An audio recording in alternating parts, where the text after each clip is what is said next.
Dans cette vidéo, nous allons voir la fin du cours sur le produit scalaire avec la preuve de certaines des propriétés.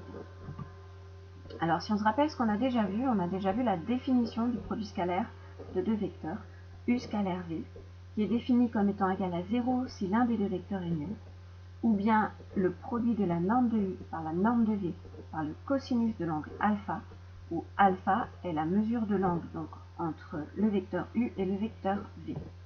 Alors, pour faire ça en pratique, si j'ai deux vecteurs qui sont représentés n'importe où sur mon plan, je peux les représenter à partir de la même origine, ici le point A, et je vais avoir vecteur AB scalaire vecteur AC, qui va être égal à la norme du vecteur AB, donc la distance AB, fois la distance AC, fois le cosinus de l'angle alpha. Il en a découlé une deuxième méthode de calcul pour le produit scalaire, qu'on a écrite ici en dessous.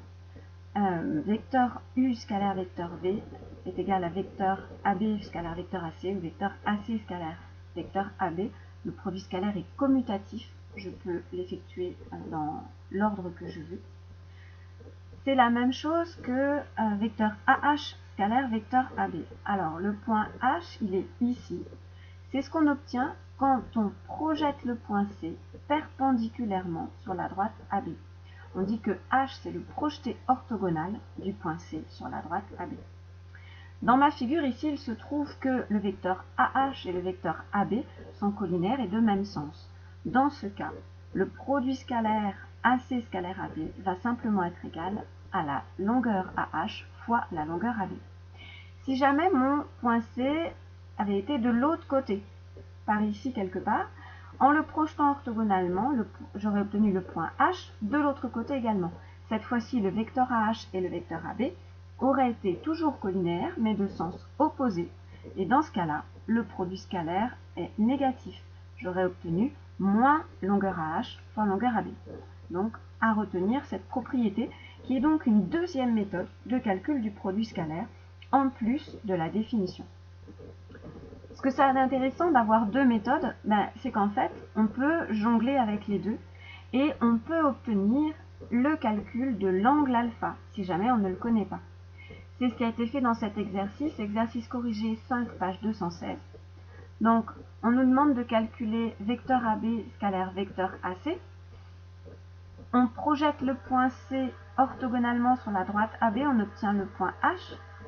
Puisque le vecteur AB et le vecteur AH sont collinaires de sens opposé, le produit scalaire AB scalaire AC va être égal à moins la longueur AB fois la longueur AH. On connaît donc le produit scalaire de nos deux vecteurs. Pour la question petit b, on va pouvoir exploiter la définition. Vecteur AB scalaire vecteur AC, c'est longueur AB fois longueur AC fois cosinus de l'angle alpha. Et on sait que tout ça, ça vaut moins 7,5. Donc on obtient ici en bas la valeur du cosinus alpha, qui est égale à moins 5/8. On n'a plus qu'à utiliser la calculatrice et la fonction arccosinus pour obtenir la valeur de l'angle alpha. Alors elle est ici exprimée en degrés. D'habitude, je préfère utiliser les radians, mais c'est vrai que là, ça n'a pas grand intérêt de se focaliser sur les radians, dans la mesure où la calculatrice, de toute façon, ne nous donnera pas une expression en fraction de pi. L'exercice 7, page 216 est exactement pareil. Donc si vous voulez vérifier que vous avez compris comment calculer un angle grâce au produit scalaire, je vous invite à le faire. Alors maintenant, puisque j'ai le produit scalaire U scalaire V, je peux tout à fait me dire qu'est-ce qui se passe quand je vais faire U scalaire U. On appelle ça le carré scalaire et on va le noter U au carré. Alors attention, on l'a déjà dit, le produit scalaire, c'est pas comme la multiplication des nombres réels. On a déjà vu une première différence qui est que le produit scalaire prend deux vecteurs et rend un nombre. Donc on n'est plus du tout dans le même ensemble d'éléments, alors que la multiplication des nombres, elle prend deux nombres et elle rend un nombre. Donc on est resté dans l'ensemble des nombres réels. Avec le produit scalaire, on sort. Donc c'est vraiment une grosse différence.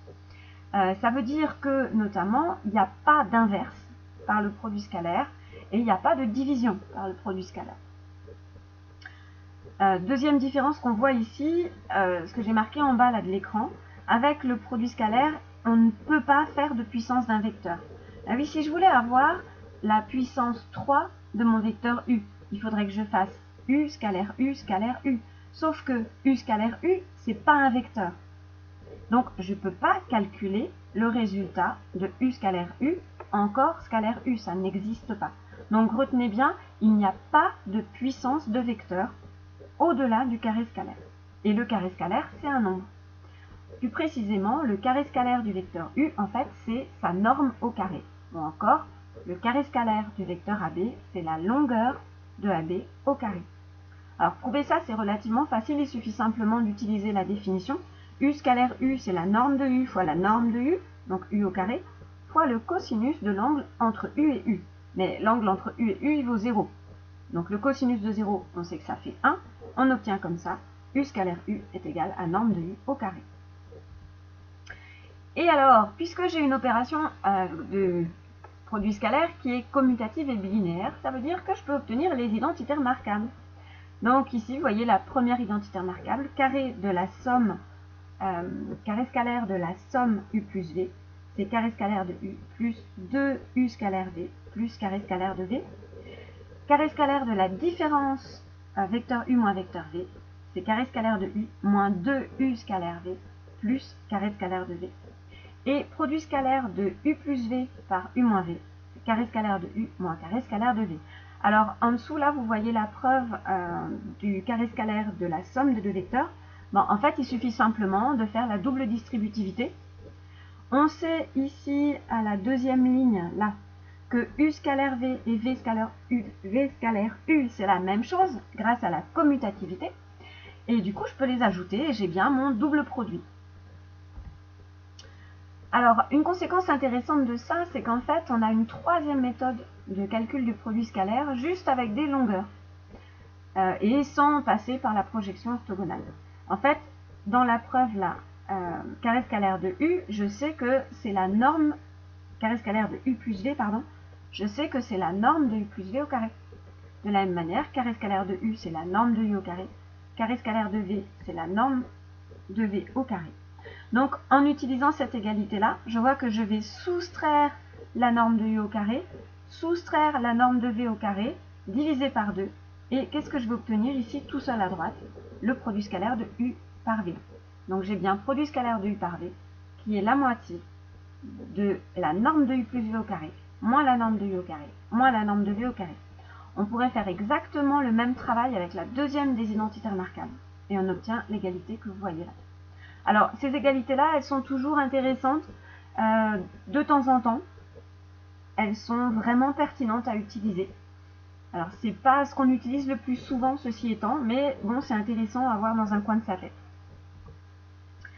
Alors, ce qui est vraiment important pour la suite, là, c'est ce qu'on va voir maintenant, le lien entre produit scalaire et orthogonalité. Orthogonalité, ça veut dire angle droit, donc pi sur 2, 3pi sur 2, 90 degrés, voilà.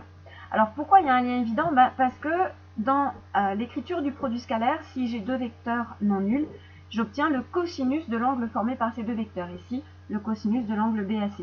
Et on sait que le cosinus, c'est une fonction qui va s'annuler pour les angles droits. Donc pour 90 degrés, pour 270 de l'autre côté, etc., etc. Donc le lien se fait de manière naturelle entre le produit scalaire et l'orthogonalité. Alors d'abord, qu'est-ce que ça veut dire que deux vecteurs sont orthogonaux? Donc on va le noter avec le même symbole que la perpendicularité des droites. Alors ou bien l'un des deux est le vecteur nul, ou bien leurs directions sont perpendiculaires. C'est-à-dire que U c'est le vecteur AB, V c'est le vecteur AC, et la droite AB est perpendiculaire à la droite AC. Et du coup on obtient la propriété que le vecteur U est orthogonal au vecteur V, si et seulement si le produit scalaire de U par V est égal à 0. D'accord? Alors, vecteur U est orthogonal à vecteur V, ça veut dire peut-être qu'il y en a un qui est égal au vecteur nul. Dans ce cas-là, on sait que le produit scalaire est égal à 0. Ou bien peut-être que les deux sont non nuls. Mais si les deux sont non nuls, ça veut dire que le cosinus de l'angle qu'ils forment est 90 degrés, 270, etc. D'accord? Donc dans ce cas-là, le produit scalaire s'annule.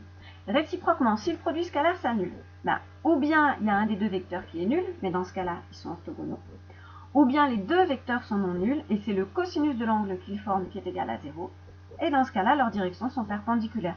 Donc on a bien l'équivalence là du si et seulement si entre ces deux choses, U et V orthogonaux et U scalaire V est égal à 0.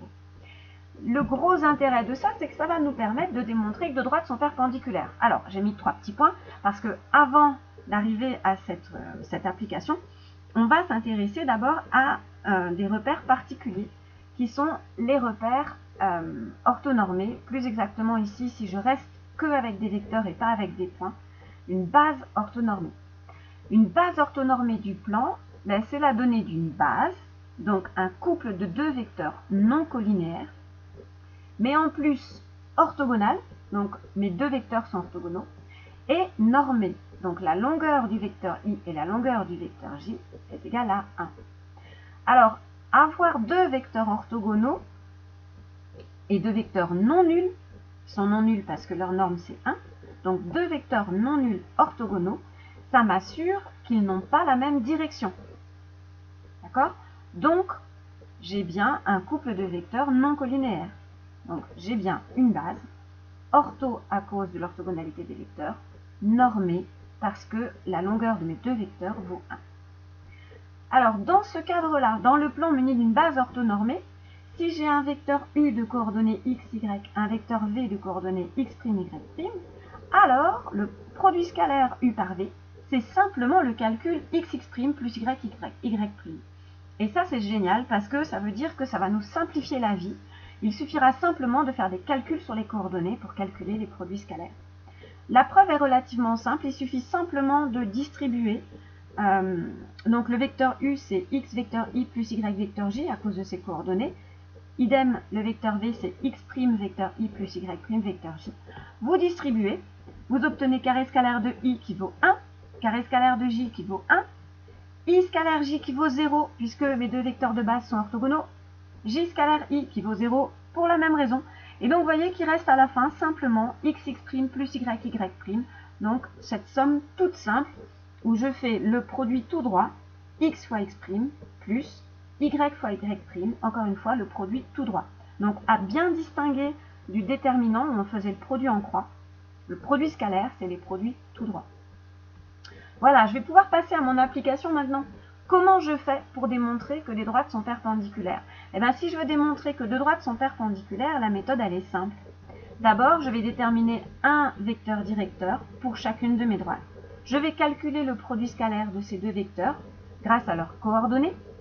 Si j'ai 0, ça veut dire que mes vecteurs sont orthogonaux, donc leurs directions sont perpendiculaires. Mais c'est quoi leur direction? C'est mes deux droites de départ. Donc, mes droites sont perpendiculaires. Si mon produit scalaire n'est pas nul, mes droites ne sont pas perpendiculaires. Donc ça, c'est vraiment un outil très agréable d'utilisation pour démontrer que deux droites sont perpendiculaires. Donc il est basé sur ma condition d'orthogonalité. U de coordonnées x, y, V de coordonnées x', y' sont orthogonaux si et seulement si xx' plus y', donc leur produit scalaire, est égal à 0. Alors, deuxième conséquence de cette expression du produit scalaire grâce aux coordonnées, c'est le carré scalaire. Je savais que le carré scalaire, c'était la norme de mon vecteur au carré. Le carré scalaire, c'est également xb moins xa au carré plus yb moins ya au carré. Si je veux simplement ma norme, je prends la racine carrée. Donc, on retrouve l'expression de la norme d'un vecteur qu'on avait déjà vu plus tôt dans l'année. Voilà, on a fini avec le produit scalaire.